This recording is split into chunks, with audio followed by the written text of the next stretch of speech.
Good morning, everybody, and welcome to this panel session. The title of this panel is Choose the Uni That's Right for You. So the idea behind this is to give you some insight and some extra thinking about choosing a university that is right for you. It's all along this. Not sure which uni is right for you? Where and how you study is just as important as what you study. Hear from current students, graduates and staff about how USC compares to other universities they've experienced. I'm Professor Shelley Dole. I'm the Head of School of Education here and I'm the Chair. I'm happy to answer questions, but it's really the knowledge and wisdom that we have from our four very carefully selected panellists who are going to share their insights with you. So I'd like to introduce you, first of all, to Tracy Moore. She is USC's Senior Student Experience Officer. She's responsible for coordinating the services, resources and activities for students that have helped deliver USC a Good Universities Guide 5-star rating for student satisfaction every year for more than 10 years. On her right is Professor Phil Graham. He is USC's brand new Head of School of Communications and Creative Industries. Formerly QUT's Director of the Institute of Creative Industries and Innovation, Phil's expertise includes communication infrastructure, culture, language and new media, and the political economy of communication. Over on the far left is Brendan. Brendan Casman is a USC student ambassador, combining a Bachelor of Sport and Exercise Science with a Diploma of Languages. He's found himself in a range of study environments, having completed vocational qualifications in health and fitness and with experience in an electrical apprenticeship and a double degree in arts and education before landing at USC, where he ultimately hopes to be able to study medicine. So I'm looking forward to hearing more about that adventurous life. And on Brendan's right is Lauren Pratt. Lauren left her home in Bundaberg to study nursing in Brisbane. But after 12 months, she decided she wanted a different university experience. She's now happily ensconced in USC's occupational therapy program and is also a student ambassador for USC. So we'll move straight into the questions. I've got a question here first for Brendan and Lauren. The question is, how did you come to be at USC? So we'll throw over to you first, Lauren. Thank you. Okay. Hi, everyone. How did I come about? Coming here to USC was probably not on my initial agenda. I moved straight to Brisbane. 17-year-old me thought, oh no, I better, head to the big city. I don't really know what I'm doing. I went into a Bachelor of Nursing with the intention of actually transferring into a different degree. It was a pathway for me. Changed my mind completely about both of those things and thought, no, I need to look into different options. So I started exploring different degrees and also different universities I could study those degrees at. I just wanted to make sure that I was covering all bases before I made a final decision. So I actually got in contact with a student ambassador who was working at the time, and she was studying a Bachelor of Occupational Therapy, and that's where it all began for me. I was able to ask her specific questions about the uni and about the lifestyle, about the course, and she did a pretty good job, I suppose, because I ended up here and have been here since 2014. So, yeah. Thank you, Lauren. Hi, everybody. Thank you for having me today. So, my story. I'm from Darwin in the Northern Territory. So, yes, I see some people out in the crowd. So, growing up, wrestling crocodiles and riding dingoes is pretty much my childhood. How I came to USC? Well, sort of a few life-changing things happen as you grow older. But in essence, the USC's reputation exceeds itself even to the Northern Territory, where I had a number of my peers when I was studying in Darwin who had transferred over to USC and found the experience absolutely sensational. So why not? So in 2014, I packed up 60 kilos of luggage, relocated to the Sunshine Coast, and absolutely fell in love with the place. And as you'll find as the more questions go on, you'll hopefully appreciate why we are so fortunate to be here at USC in the Sunshine Coast. And yeah. Thank you, Brendan. Wonderful. We're going to now ask Phil to talk about choosing a university. Thanks, Shelley, and thanks for that nice introduction, and also thanks for your experiences. There's a lot of confusion around about choosing a university, and it kind of gets mixed up with choosing a degree. Does it matter where your degree comes from? I would say probably not. It depends, maybe. All three. But actually, we've got a thing in Australia called the Australian Quality Framework that goes through and accredits each course. So we kind of, doesn't matter at that level. If you do a degree in business from QUT or from here or from Melbourne, it doesn't matter. If there's an old boys club that you want to join up, or an old girls club that you want to join up, then you might perhaps think of something along those lines. But there's this move towards accreditation that's not only national, but it's international, so your degree's transportable. This is something that's been going on. It's a bit anomalous given the fact that we're supposed to be in competition and everyone's, against everyone else and everything like that. For me, I've worked at 4 universities so far, this being my 4th. One's been international. They've all been good universities. And I can tell you this much. Where you get your degree from doesn't really matter. What matters in an education, in a university education, is the quality of your time spent at the university with your colleagues, with your lecturers, with your tutors, and with your peers. And a lot of that comes down to the fact that now people have very little time. Students have very, very little time these days, and the reason for that is they have to work quite often.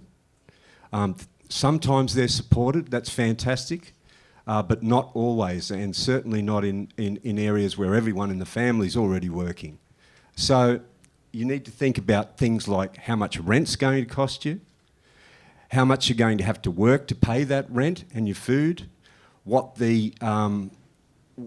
much time that's going to take, because time and connection are key here at university.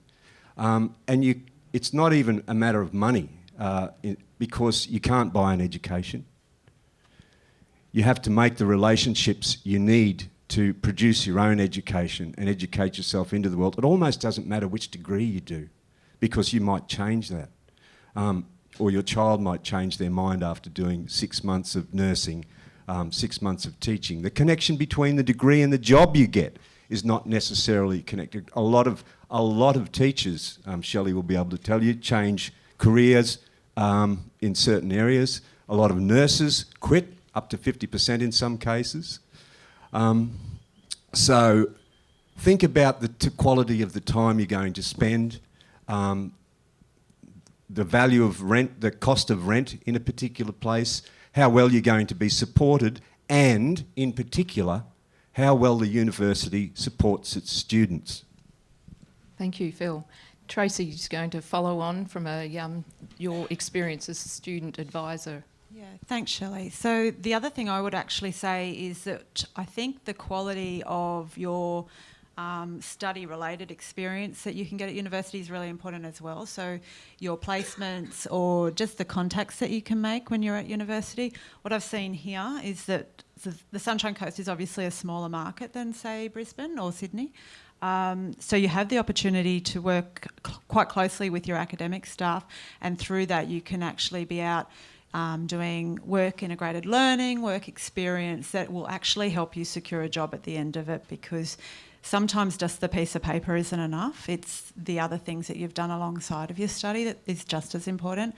And from what I've seen, it tends to be easier at smaller universities to sometimes come up with that experience. So that's what I've seen. A lot of good outcomes for students have come because of that extra stuff that they're tacking on the side of their degree.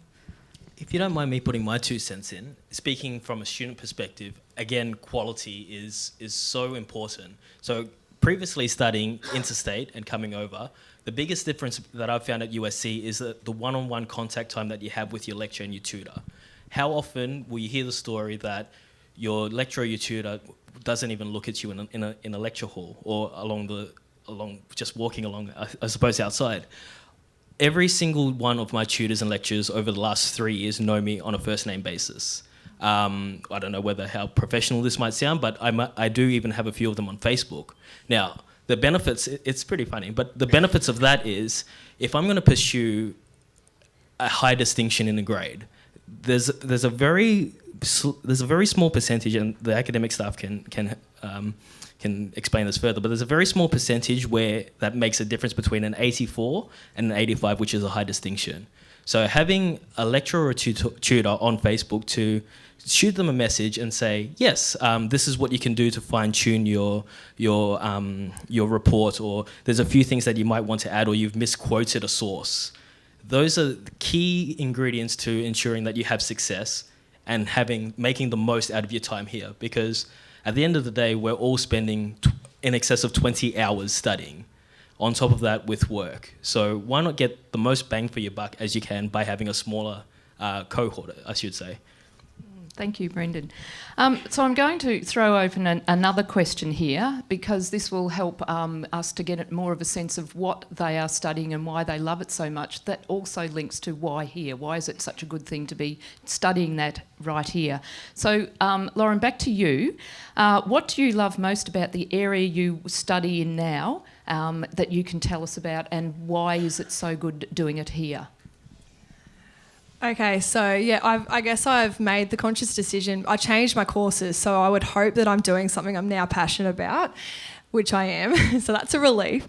I think as far as doing occupational therapy, I don't even know if everyone knows what occupational therapy is.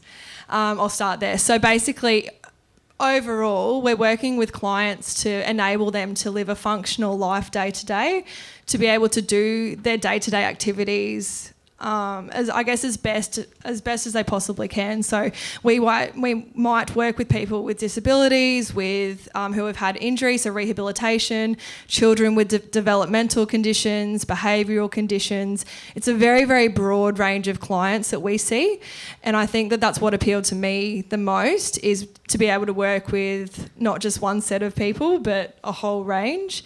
And I think doing it at USC, when I really worked out that OT was what I wanted to do was when I started my placements. And that's what I can't stress enough, is how important placements are. And at USC, with occupational therapy particularly, we do start quite early on. We start in first year. And I found that was super beneficial, especially having already changed from one degree to the other. I was concerned that I'd have to change. Again, I was so indecisive. Starting a placement first year really helped me. So I think with a smaller number of students, they're able to work placements in from early on. They became a lot more specific and a lot larger in third and fourth year, but to be able to just touch a foot in the water and just see what it's like from first year is what I found was most beneficial to me at USC. Thank you. Brendan, tell us about what you're studying and your aspirations for medicine. How are you going to get there? With a whole lot of hard work and determination, I can tell you right now. So what I'm currently studying is a Bachelor of Sport and Exercise Science, concurrently with a Diploma of Languages. Why I'm studying Exercise Sports Science? Why not? I love sports, and the fact that this opens up so many opportunities. Sports science in particular, the degree that I'm doing specifically, is a tasting platter of everything that's out there. So a morsel of coaching, a morsel of strength and conditioning, a morsel of exercise physiology. All of that is combined to determine which area later in my degree I will specialise in. As for languages is the key to take you where you want to be and unlock every single door in the world. I've been very fortunate to do 2 trips to Indonesia, where I've successfully scored scholarships to go over, which I don't know how many of you have travelled to Indonesia, but that you live very comfortably with a fair bit of money and assistance with that. So again, the opportunities that opened up from learning a language. Why USC? I don't know if how many of you have actually been to our sports stadium and seen the facilities, but it's of premium international quality. We also have a number of staff who have been in the field for over 30 years and have written a lot of the paperwork in which all of the material is structured on today. We also have a number of Olympians, Paralympians. and to think that they're called Paralympians, they should be called Super Olympians, because the challenges that they've overcome to get to the title of elite athlete, it's unbelievable. Well, it is believable because we see it every day. So not only the facilities, the staff, and the opportunities. So in my first year of my coach, I did a unit in coaching. I ended up with 5 coaching qualifications. Now, I'm sure you guys can appreciate from my stature, I'm not really the most flexible person, but I've got a coaching qualification in gymnastics. There you go. I'll leave you with that to mellow over. Thank you, Brendan. We might go to Tracy to add some more about, because we have students obviously who are changing courses and unsure and changing pathways. So how does USC support that, Tracy? Well, we first of all, we get a lot of inquiries particularly from parents, and a lot of them come through probably midway through semester 1 each year, and it's around, my child wanted to go to Brisbane, they've gone to Brisbane, they're miserable, how do I get them home? So that is something that we see a lot of. As a parent, I've had the same experience as well.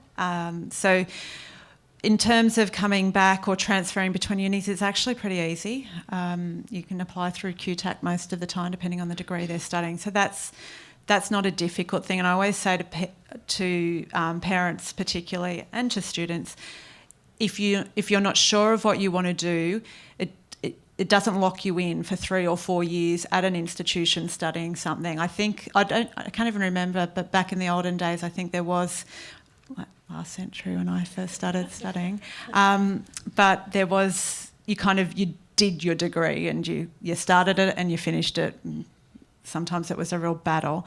These days, if you spend a semester in a program that you don't like, then get out of it, and it's really quite easy. So transferring within the university, so if you come into nursing and you decide you want to do OT or primary education or whatever, to transfer across is usually pretty simple process, and it can be done quite easily. And I always say to people, don't spend another semester studying something you don't want to do, or something you're not passionate about, or being at a place that you're not comfortable with either, because life's too short and you will just be absolutely miserable. So I think flexibility is much easier these days to move around. I'm not suggesting that you all go and do, spend the next 5 years transferring degrees every semester, because that gets kind of tedious as well. But don't feel, I know there's all this pressure that you have to know exactly what you want to do and you have to be ready to start and you have to be committed. And that's not necessarily the case. Find yourself first. Thank you. So we've heard from Lauren and Brendan about now that they've found the passion and the area of study. So Phil, can you just follow up with where you work in your field and possibly tell us how you got to where you are? Oh, that's a very long story. It's only got 45 minutes. And I'm very old. I've got 2 minutes. Actually, I'd like to reiterate what Lauren said. It was, in particular, that getting experience in what you do is what you think you want to do is really, really important as soon as possible. It's the fail fast principle, I call it. So, you want to know if it's something that you don't want to do. And this university has been outstanding in as Shelley said to me before. Shelley noted before, I'm new, very new. This is my 3rd week here, and I'm entirely and thoroughly and totally impressed with the amount of support that students get here, the amount of experience they're exposed to in their professions. There's throughout creative industries, there's I guess, a world-ready perspective on what our programs offer students, what our degrees offer students, so that in every program you're going to get some industry experience, you're going to get a network, and you're going to get a portfolio that makes your profession, makes you world-ready when you leave. And Brandon also made that point. I think all excellent advice. Thank you. that So we answer. might pause at this stage and throw it open to the audience if there are any questions that you would like of any of the panel members, and then we'll go back to any other questions that we might have here. And we can appreciate that a lot of you will be, this is your first university or your first time looking at a university. So if you'd like any real advice or just insights into what actually happens at university, feel free to ask.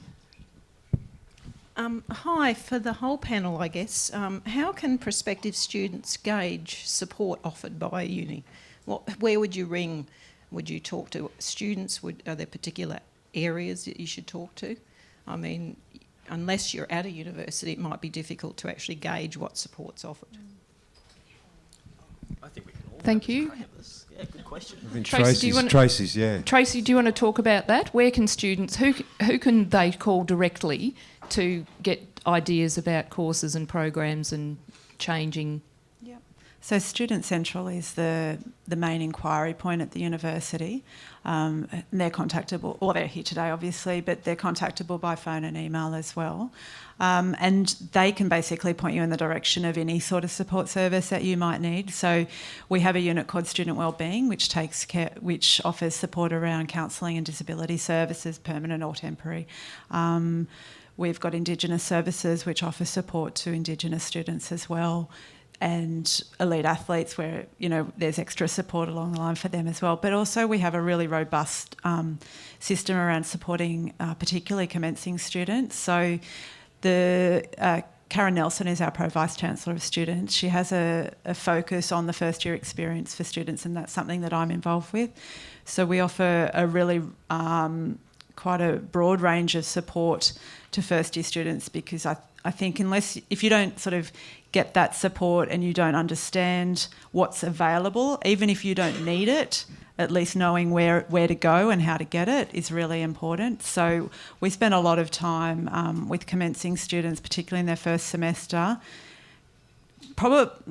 We try not to bombard them, and I hate giving them too much information, but I kind of think we'll give it all to you, and as I say, file it, put it away, and if you need it, it's there to come back to. But that can be in terms of meeting with commencing students one-on-one. We're making outbound calls to them to check in and see how they're going. We're offering sessions to them all, right throughout that first semester. We're sending them out information that's sort of just-in-time information. Okay, you're coming up to week 4 and this is census date, and I won't bore you with what that means, but that's important as a student. So it's that sort of information that they might not be familiar with, and we're just kind of drip feeding it to you as you need it, so that we don't give you that much right at the start. But yeah, that's sort of what we do. We spend a lot of time trying to just get that balance right and give you as much support as we can. If it comes down to a matter of comparison, I'd give it the telco test, which is you try and get something done, try and ring up and find out about student services from different universities, see how you go. Actually, can I just add on to that as well, because I am working in that space as well. We had a funny experience recently where one of our continuing students who's been on the campus a while, he made a sort of off-the-hand comment, or is your call centre in Asia or something? I don't know. Anyway, we're like, no, it's in Building C over there if you want to come and have a look. There's, 8 or 10 of us sitting there on the phones every day. But having children and family members who have inquired at other universities, I know one of them who rang one of the other universities to get information and was on hold for 30 minutes just to get through, didn't actually manage to get through and couldn't leave a message or whatever. We pick up our phone though. So I make sure we pick up our phone. And emails get answered here. Yeah. They really do. Within one working day, and it blows you away just how supportive and how attentive your lecturers and your tutors are. I don't know whether this is specifically what you're inquiring, but just to throw in my 2 cents yet again, so that's 4 cents. We have a lot of support networks in terms of tutoring squads, and we have this huge focus on pop-up squads. So if you'll see, those pop-up food vendors that float around, well, we do pop-up tutoring. So there's a focus on science, statistics. I don't know if anybody is frothing at the brim to get into statistics, but I certainly wasn't. But without the help from these pop-up students, which are students who achieved well academically, who have been asked by the university to pass on their wisdom, because of course the fastest way to learn something is somebody who has already learnt it. So that's what you'd find. Thank you, Brendan. Do we have any more questions? Can I also just say on that as well, there is a big focus on peer-led learning here as well. So we are working quite closely with senior students, and in our experience, students tend to enjoy talking to other students more so than someone like me. Great. It's all about hacks. Hacks is where it's all at. Thanks. I just wanted to ask specifically for people that are working full-time, what this university would do over some of the other kind of Noosa, Brisbane universities.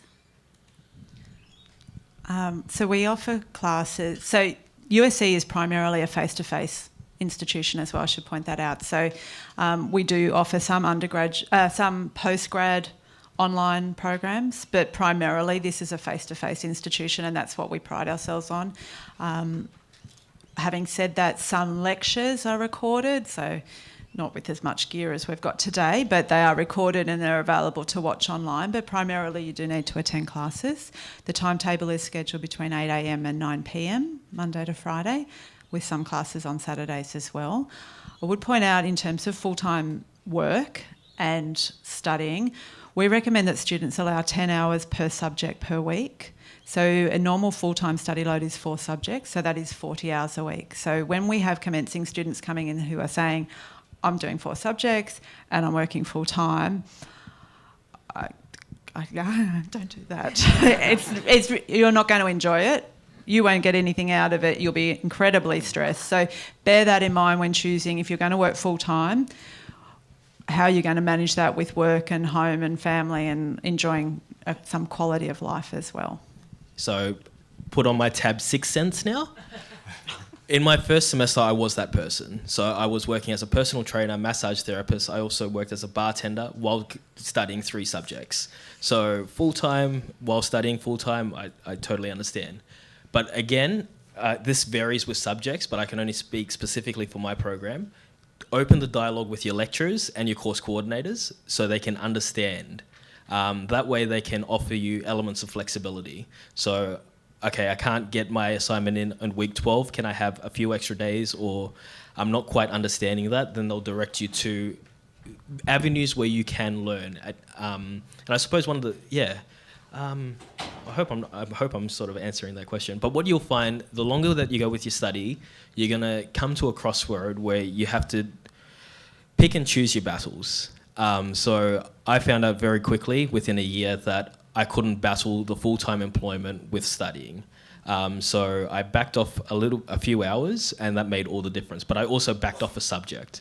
So instead of going for 4 subjects, I went to 3 subjects, and I also slowed down the pace with work. And you'll find that your priorities, as the further that you study along, will come to the forefront.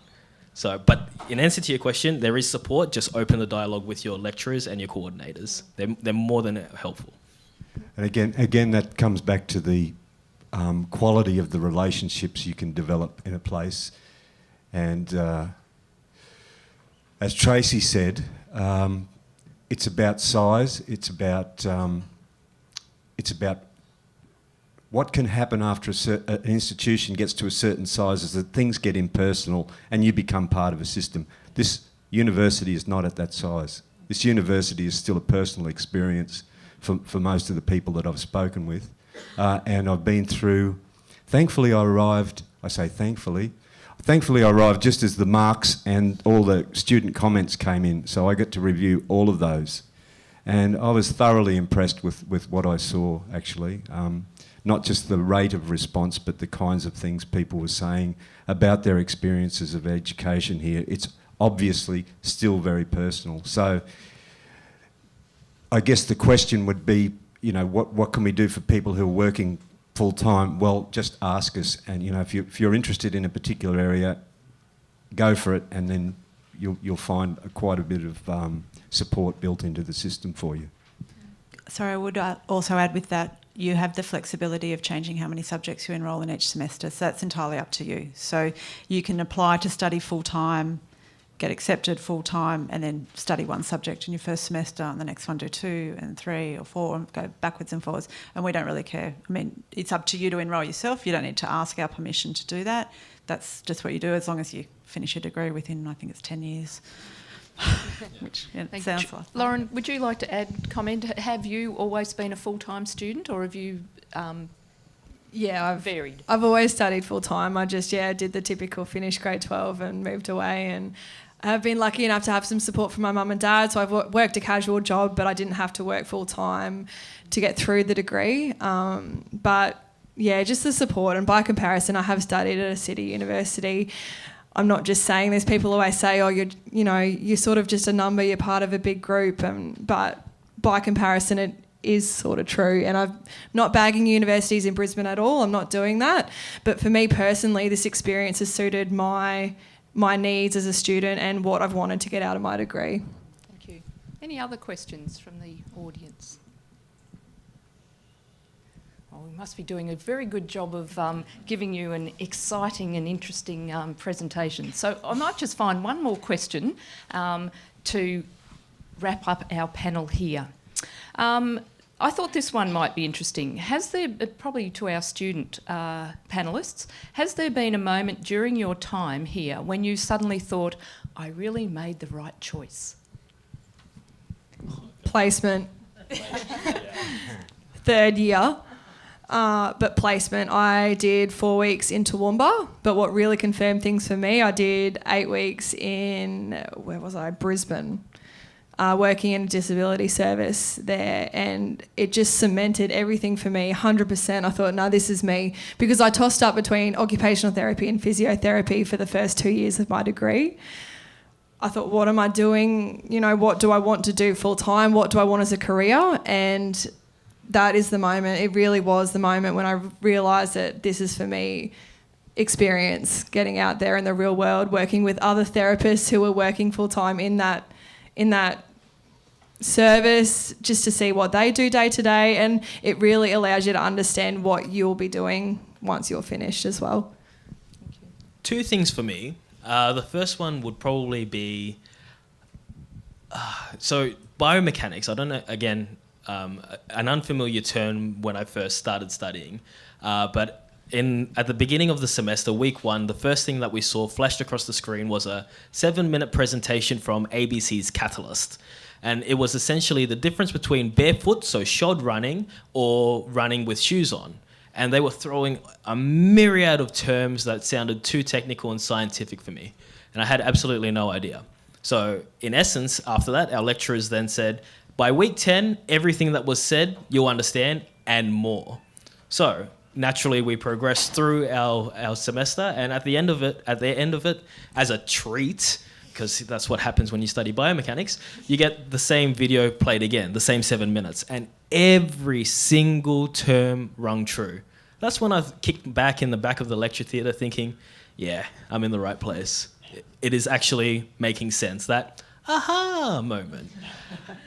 Also, again, you guys would have heard that my aspirations are to get into the medical field. When I first started at university, I was very shy about that because it's a big dream. It's a big endeavor. When you say to somebody, when somebody asks you, what do you want to do with your future? And you say medicine, they think, are you smart enough? It's very difficult to do this. Not many people do this. You're more than likely to fail. And you're studying sports science to get into medicine. Shouldn't you do something else? So I kept that dream to myself, and it's taken a little while for me to now step up and openly say this is my aspiration, because now in my 3rd year of studying, I believe it's true, and there's nothing that's going to stop me from getting it. So it's probably a bit awkward saying this on live television, but in essence, I feel that I have the necessary tools and the confidence to pursue my lifelong dream, and that's to study medicine. Oh, not to study medicine forever, to be a doctor, but yeah, you guys get the gist. Thank you. I said that was going to be the last question, but I would like to ask one more again to our student panellists. We've got two examples here of someone who has now moved back to the family and has a family support. I'm hearing from Lauren, and I'm guessing from, well, to a degree, so you can elaborate. And and Brendan, I'm guessing that you, if you used to live in Darwin and now you're here, that you are doing it on your own, so to speak, without the family structure. Yeah. So just tell us about the financial burdens and how you manage that. So, Lauren, can we hear from you? Or you can dispel the myth that the family is supporting everything entirely. Rent costs money. Your rent is money. It is expensive to move out of home, and especially moving from somewhere like Bundy, which is quite small, to somewhere like Brisbane, which is way more expensive than I ever imagined. And then moving somewhere like the Sunshine Coast, same sort of thing. It is something that you need to take into consideration. It's something that unfortunately stops people from moving away to go study is finances. It's just the reality of moving away from home or just moving away from something familiar, I suppose. So I think I guess if there's a will, there's a way, I guess people try to say. And whether you are supported by family, whether you have to go out and work full time. Some people move in with family members, with friends. It's always doable one way or another, I'd like to say. And I've worked it out myself with the help of, or with the advice from mum and dad. And I guess everyone's situation's different, so I can't really speak for everybody. But I guess my family's only 3 hours away. What's really helped me is, and this is what a lot of people have trouble with, is when they are put on work placement, you don't get accommodation. It's not paid for, it's not supported at all. So you're sort of like, oh, holy dooly, I'm out on my own now. I need to go find somewhere to live for 10 weeks. What am I going to do about it?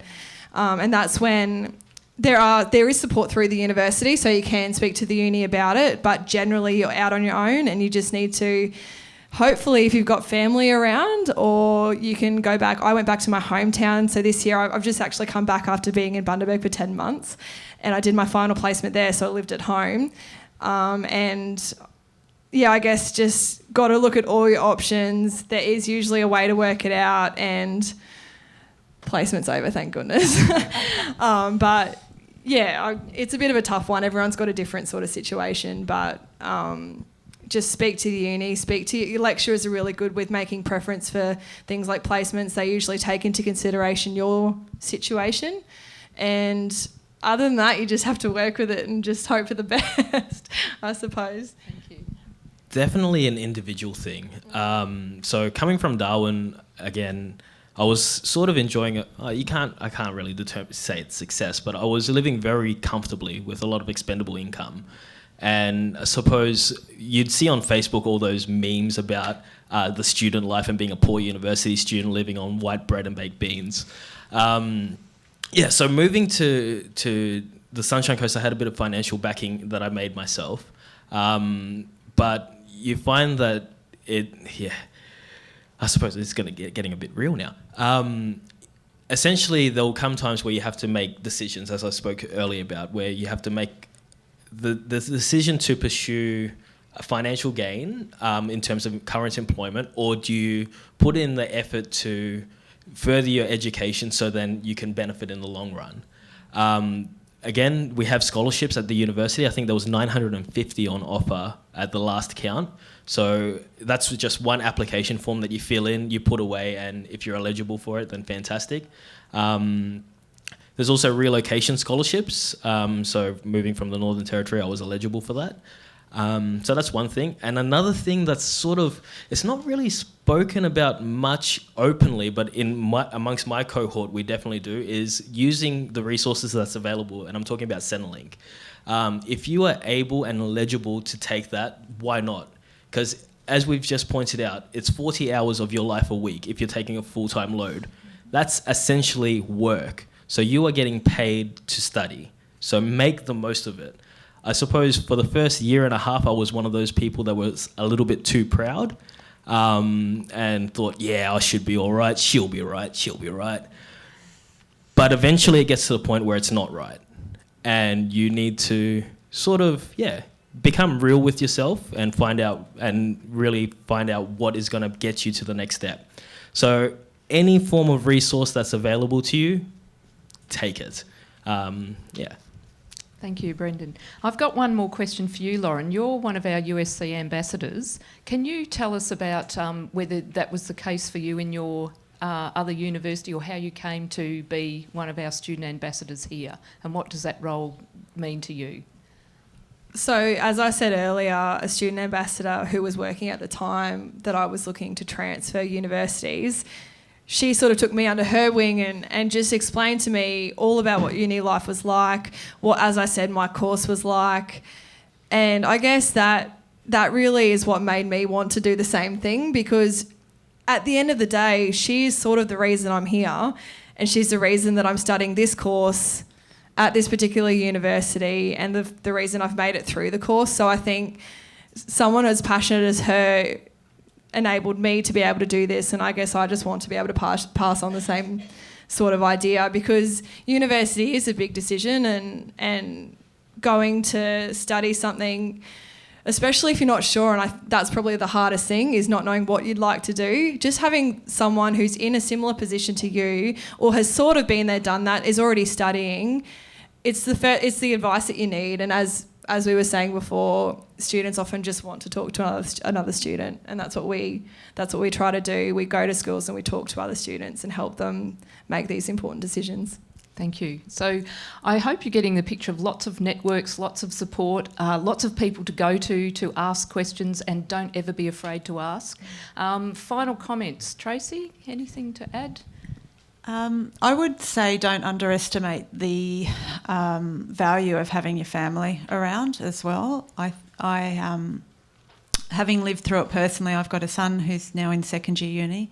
All he wanted to do in high school was go to Brisbane. That was all it was. And no matter what we said, we couldn't talk him out of it. So he went to Brisbane last year, and he did first year there, and I don't think I've ever seen him as miserable as I had that year. It was a very long year. It was very tough. And I think all of us underestimated how difficult it is as a 17/18-year-old to go down there and fend for yourself, cook, washing, the whole works. It was just a fiasco. It really was really awful. And I think if you're going to go to Brisbane, from what I have seen and from all of his friends, the ones that have survived and are still in Brisbane are the ones that have lived in college. And that's because everything is done for them, and it's a fantastic life, I would imagine, if you're living in college and someone's serving it up every day, all your meals. But having said that, those kids are having a great time. Their grades have been a real struggle, so a lot of them have failed a lot of subjects because the partying is really good. And honestly, we can't offer that. We don't have a college. Don't say anymore. It's probably not what we... But I'm just saying, there is a payoff with that as well. So if you're thinking about going to Brisbane and you can afford college, then by all means, go for it and enjoy. But it's tough. It really is tough. So I've learnt that the hard way as a parent, that it was Thanks, it was not what we wanted. Phil, final comments. They're called universities for a reason. They're universal. Don't worry too much about a label of a university meaning a lot outside of, say, Brisbane or Sydney or Melbourne. Think about the person in New York. Is your university accredited? Is it legitimate use? Yes. Okay. It comes back to the quality of your experience that you have on the ground at the university, how you're connected with the people there, what's on offer in terms of support, what's going to happen in second year when you hit the second year dip. We all know that there's second year dip. It happens to almost every student to some degree. It's going to happen. Where's the support going to be when that happens?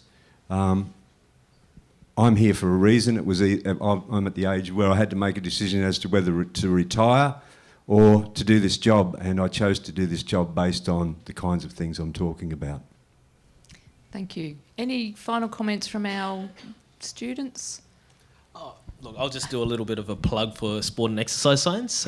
On that point about the university or the name meaning something, essentially all the academics in the sport and exercise science field have come from the bigger universities, and they're here for a reason, because of the lifestyle and because of the potential that the Sunshine Coast has to offer. So the Sunshine Coast Lightning, fantastic. We've got the feeder clubs to the Storm. As I mentioned, we have the Paralympians or the Superhumans and Commonwealth athletes who are preparing for next year.